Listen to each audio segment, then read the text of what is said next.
Daha sonra. Kolay gelsin. Hayırlı işler diliyoruz. Maskemizi takmışız, güzel. Ha? Sıkıntı yok değil mi? Dikkat ediyoruz. Genciz diye falan biliyorsun yani. Ha? Arkadaşlar dikkat ediyoruz. Tamam. Hayırlı işler. Nasılsınız? Teşekkür ederim. Siz nasılsınız? Resimler işler. İnsana kendi sağlığına dikkat et demek biraz da aslında garip bir şey ama. Fotoğraflar genelde Sayın Başkan neyse birer Hayır. Arkadaşlar hayırlı işler. Eczane. Buraya bir şey. Eczacı kim? Kalfası kim? Sana bir şey söyleme gerek var mı? Eczaneler Herkesin maskesi var. Dikkat ediyoruz değil mi? Evet ediyoruz. Hadi görüşmek üzere. Sağ olun. Hayırlı işler. Nasılsınız? Durum nasıl arkadaşlar? Dikkat ediyoruz değil mi arkadaşlar? Yani masaların arasındaki mesafeler falan iyi gözüküyor. Afiyet olsun. müşteriler de rahat. Hayırlı işler diliyoruz. Tıraş yaptığımız zaman takamıyoruz. sakal yapıyor musun? Sakal yapın mı? Makineyle. Peki. Saatler olsun. Ahmet şu fotoğrafı göster. Bak bura. Buna kemiksiz demişler. Ortadaki estetik olduğu için kemiksiz Bunlar çok eski. Kolay gelsin. Çeviremiyor musun? En doğrusunu sen yapmışsın. Süper. Herkes kendine dikkat etse mesele doğrudan çözülüyor. Herkes. Yani esnafı da, müşteri de, birey olarak herkes. Sayın Valim. Acil müsaade eder efendim. Nasılsınız?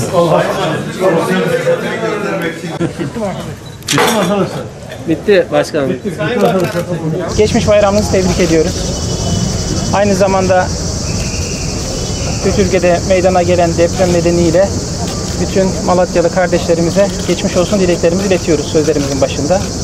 Yine biliyorsunuz Lübnan'ın başkenti Beyrut'ta bir patlama meydana geldi ve çok dramatik bir durum var. Yüzlerle ifade edilen can kayıpları ve binlerle ifade edilen yaralılar var. Keza halen aranan kişiler var. Bu vesileyle hayatlarını kaybeden Lübnanlı kardeşlerimize Allah'tan rahmet diliyoruz ve Lübnan halkına da başsağlığı diliyoruz. Biliyorsunuz AFAD olarak da AFAD koordinasyonunda bir ekip de dün gece oraya intikal etti. Değerli arkadaşlarım, dünya büyük bir sıkıntıyla karşı karşıya, bir salgınla karşı karşıya. Dolayısıyla bundan ülkemiz de büyük oranda etkileniyor. Türkiye olarak salgının ortaya çıkmasından bu yana yoğun tedbirler aldık. Bütün kurum ve kuruluşlarımız yoğun gayret gösterdiler ve bugünlere kadar geldik. Ancak gelinen noktada salgının etkisi ortadan kalkmış değil biliyorsunuz. Bütün dünyada olduğu gibi ülkemizde de.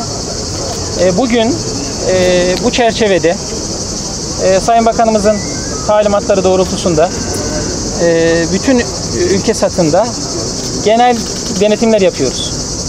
Yani bu denetimlere Sayın Bakanımız da katılacak, bakan yardımcılarımız katılacak, emniyetten, jandarmadan üst düzey yöneticilerimiz katılacak. İllerde Sayın Valilerimizin başkanlığında, ilçelerde kaymakamlarımız başkanlığında bütün imkan, kapasite, personel kapasitemiz dahil kullanılmak suretiyle bir genel denetim seferberliği yapılacak. Bu anlamda bütün iş yerleri, sosyal mekanlar, ulaşım araçları dahil bir planlama dahilinde denetlenerek belirlenmiş hijyen kurallarına uyulup uyulmadığı hususunda bir çalışma yapılacak, bir farkındalık oluşturulmaya çalışılacak. Bugün o sebeple ben de Sayın Bakanımız talimatları doğrultusunda Malatya'ya geldim ve sabah iki ayrı gündemim var esasen. Bir afetle ilgili, depremle ilgili çalışmalar ama daha sonra ikinci safhası olan bu hijyen koşulları, salgınla ilgili alınan tedbirlerin uygulama koşulları bakımından yapılan çalışmalara katıldım. Beraberimizde Sayın Valimiz var, belediye başkanımız var, esnaf odası başkanımız var, ticaret odasından ve diğer sivil toplum kuruluşlarından başkanlarımız ve temsilcilerimiz var. Sizlerin de nezaret ettiği gibi iş yerlerimize dolaşıp hem alınan tedbirleri görmeye çalıştık hem de tavsiyelerde bulunmaya çalıştık. Arkadaşlar bu işin temel bir çözümü var. Aslında çok basit bir çözümü var. Önce herkes kendi sağlığına ve kendi sağlıkla ilgili, salgınla ilgili kurallara uymasına bağlı bu iş. Her birimiz fert üzerimize düşen sorumluluğu yerine getirdiğimiz zaman aslında sorunu büyük oranda çözmüş olacağız. Dolayısıyla bu konuda özellikle sizlerin, basın mensuplarının müthiş bir desteğine ihtiyacımız var. Bunu ısrarla söylemek istiyoruz. Bir rehavet ortamına doğru gidiş var. Ancak sonuçları yıkıcı, can kayıplarına, insanlarımızın, sevdiklerimizin, yakınlarımızın kayıplarına yol açıyoruz. Dolayısıyla bu hususta bir toplumsal farkındalığın yeniden oluşturulmasına ihtiyaç var. Bugün yapılan çalışma bu sebeple önemli, kıymetli. Onun için özellikle sizlerden bu anlamda büyük bir destek beklediğimizi de ifade etmek istiyorum. İkinci konuda arkadaşlar biraz gündemin dışı olabilir ama Malatya özelinde önemli. Bir deprem yaşadık biliyorsunuz. Elazığ Sivrice merkezli. O kapsamda yürütülen çalışmalar var. Geldiğinde sabah ilk Sayın Valimiz, belediye başkanlarımız ve diğer il yöneticilerimizle yürüttüğümüz çalışmalarla ilgili kapsamlı bir değerlendirmede bulunduk.